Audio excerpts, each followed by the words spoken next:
Hello friends, तो आज हम लोग जो है डिस्कस करने वाले हैं जीके जीएस के कुछ महत्वपूर्ण प्रश्नों को। तो चलिए देखते हैं। देखिए क्वेश्चन आता है,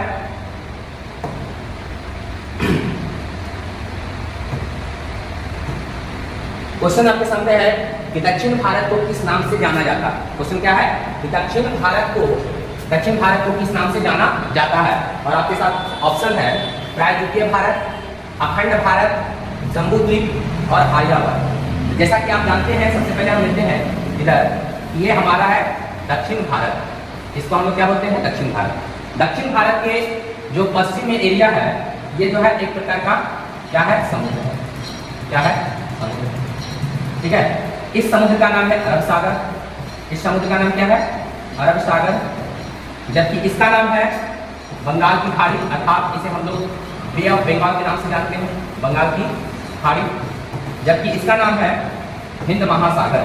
हिंद महासागर। ठीक है। तो इसे हम लोग जो कहते हैं, इसे हम लोग जो बोलते हैं दक्षिण भारत कहते हैं। क्या कहते हैं? दक्षिण भारत कहते हैं। और दक्षिण भारत इसलिए कहते हैं, और इसे प्रायद्वीपीय भारत इसलिए कहते हैं क्योंकि तीन तरफ इसमें क्या है? जल। वैसा स्थलीय भाग, क्या? वैसा स्थलीय भाग जिसके तीन तरफ क्या हो? जल हो। जिसके तीन तरफ जल हो और एक तरफ स्थल से जुड़ा हुआ हो, वैसे स्थलीय भाग जिसके तीन तरफ जल हो और एक तरफ स्थल हो, वैसे स्थलीय भाग को जो हम लोग बोलते हैं उसे क्या कहते हैं? उसे हम लोग प्रायद्वीपीय भारत कहते हैं। अर्थात हम कह सकते हैं इसे प्रायद्वीपीय भारत। इसे क्या? प्रायद्वीपीय भारत वैसे स्थलीय भाग को कहते हैं जिसके तीन तरफ जल हो, जिसके तीन तरफ क्या हो? जल हो। जिसके तीन तरफ क्या हो? जल हो और एक तरफ क्या हो? स्थल हो। वैसे स्थलीय भाग को प्रायद्वीपीय भारत कहते हैं। वैसे स्थलीय भाग को क्या कहते हैं? प्रायद्वीपीय भारत कहते हैं। चलिए, अब क्वेश्चन है कि हड़प्पा सभ्यता को किन नामों से जाना जाता है?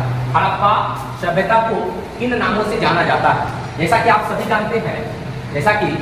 जानते हैं कि हड़प्पा सभ्यता है ना, कौन सी सभ्यता? हड़प्पा सभ्यता।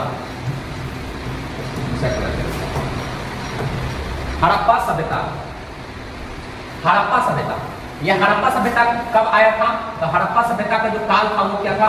2350 ईस्वी पूर्व से लेकर 2350 ईस्वी पूर्व से लेकर 1750 ईस्वी पूर्व के समय को 1750 ईस्वी पूर्व के समय को हम लोग हड़प्पा सभ्यता का काल कहते हैं। और हड़प्पा सभ्यता को हम लोग कहते थे नगरीय सभ्यता। हड़प्पा सभ्यता को कैसी सभ्यता कहते हैं? नगरीय सभ्यता के नाम से भी जाना जाता है। नगरीय सभ्यता कहते हैं। हड़प्पा सभ्यता के ही समय जो है कांसा का निर्माण किया गया था। किसका निर्माण? कांसा का निर्माण किया गया था, अर्थात इसे कांस्य युगीन सभ्यता भी कहते हैं। कांस्य, इसे हम लोग क्या कहते हैं? कांस्य युगीन सभ्यता भी कहते हैं। कांस्य युगीन सभ्यता भी कहते हैं। कांस्य युगीन सभ्यता भी कहते हैं। जबकि हड़प्पा सभ्यता में जो एक जो नदी थी, हड़प्पा सभ्यता में जो एक नदी थी, बहुत ही महत्वपूर्ण नदी थी, जिसका नाम था सिंधु नदी, इसलिए इसे सिंधु सभ्यता के नाम से भी जानते हैं। सिंधु सभ्यता के नाम से भी जाना जाता है। सिंधु सभ्यता के नाम से भी जाना जाता है। ठीक। आरबीसी का जीवन काल कितने दिनों का होता है?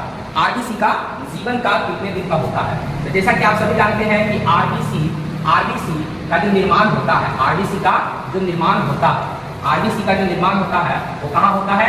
इसका निर्माण होता है लाल अस्थि मज्जा में। कहाँ होती है? लाल अस्थि मज्जा में होती है। अस्थि मज्जा में होती है। ठीक है। जबकि इसका विनाश जो होता है, जबकि इसका विनाश जो हो जाता है वो कहाँ होती है? इसको बोलते हैं हम लोग प्लीहा। कहाँ बोलते हैं? प्लीहा। प्लीहा मीन्स अस्प्लीन। प्लीहा मीन्स अस्प्लीन। अस्प्लीन में इसका क्या होती है? विनाश होती है। और यह जो है 120 दिन का समय लेती है। कितने दिन का? 120 दिन। ठीक है। और प्लीहा के बारे में याद रखना है, प्लीहा के बारे में याद रखना है कि प्लीहा को जो कहते हैं, प्लीहा को क्या कहा जाता है? इसे आरबीसी का कब्रिस्तान कहा जाता है। आरबीसी का कब्रगाह। आरबीसी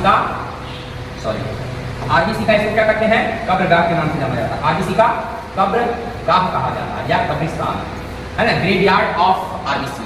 ठीक है। चलिए नेक्स्ट क्वेश्चन आपके सामने है कि चंद्रयान तृतीय को कब लॉन्च किया गया था? चंद्रयान तृतीय को कब लॉन्च किया गया था? जैसा कि आप सभी जानते हैं कि चंद्रयान है ना, चंद्रयान का 3 सीरीज है। चंद्रयान का कितना सीरीज है? चंद्रयान का 3 सीरीज है। चंद्रयान 1, चंद्रयान 2 और चंद्रयान 3। चंद्रयान प्रथम को जो लॉन्च किया गया था वो किया गया था 22 जुलाई। कब किया गया था? 22 अक्टूबर है ना। ये 2008 में किया गया था। कब किया गया था? 2008 में। कब किया गया था? 2008। जबकि चंद्रयान सेकेंड को जो लॉन्च किया गया था ये 2019 में किया गया था। कब किया गया था? 2019 में। चंद्रयान तृतीय को जो लॉन्च किया गया था, चंद्रयान तृतीय को, ये कब किया गया है? तो 14 जुलाई 2023 को। कब किया गया? 14 जुलाई 2023 को। ठीक है, इसका आंसर क्या हो जाएगा? 14 जुलाई 2023 को। 14 जुलाई 2023 को। ठीक है, कहां से किया गया था? तो इसरो ने इसका किया है। और इसरो का मुख्यालय आप जानते हैं, इसरो का मुख्यालय जो है वो कहाँ है? बेंगलुरु। ठीक है, कहाँ है? बेंगलुरु है। अब पूछा जाएगा आपसे कि 14 जुलाई 2023 को इसरो के द्वारा, 14 जुलाई 2023 को इसरो के द्वारा जो लॉन्च किया गया था वो कहां से किया गया था?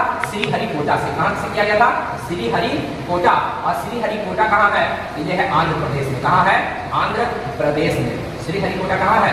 आंध्र प्रदेश में। ठीक है, चलिए नेक्स्ट क्वेश्चन। चलिए नेक्स्ट क्वेश्चन आपके सामने है, इसरो की स्थापना कब हुई?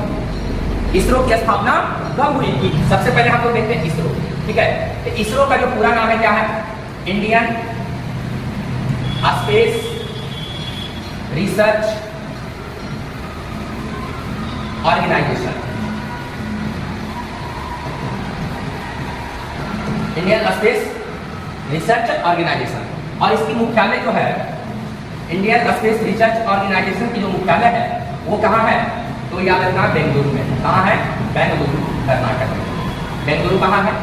कर्नाटक में। ठीक है, बेंगलुरु कर्नाटक में। जबकि इसमें पूछा जाएगा आपसे कि इसका स्थापना जो हुई थी, इसकी स्थापना कब हुई थी? तो 15 अगस्त 1969 ईस्वी।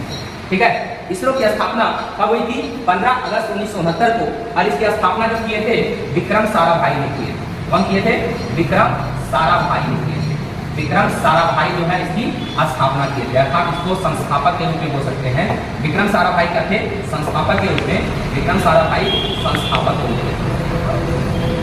ठीक है, विक्रम साराभाई क्या थे?